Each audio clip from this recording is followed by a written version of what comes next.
আপনি আমি কি এমন জিনিস পাইছি যার কারণে আমার আল্লাহর কাছ থেকে আমরা দূরে চলে গেছি, আল্লাহর কাছ থেকে দূরে চলে গেছি?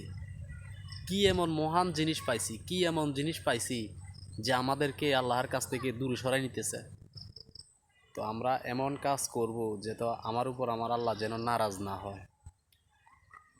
একটা জিনিস সবসময় মনে রাখবেন, মৃত্যুর পরে যদি জান্নাত পাওয়া যায়, এর চেয়ে ভালো আর কিছু হতে পারে না। এই দুনিয়াতে আপনি অনেক টাকার মালিক, মানে টাকার কোনো অঙ্কর কোনো শেষ নাই, অনেক টাকার মালিক মালিক আপনি। কিন্তু মৃত্যুর পরে আপনার যদি কবরের হিসাবগুলা কঠিন হয়, কবরের হিসাব সহজ না হলে জান্নাত আপনার জন্য হারাম হয়ে যাবে, জাহান্নাম নিশ্চিত।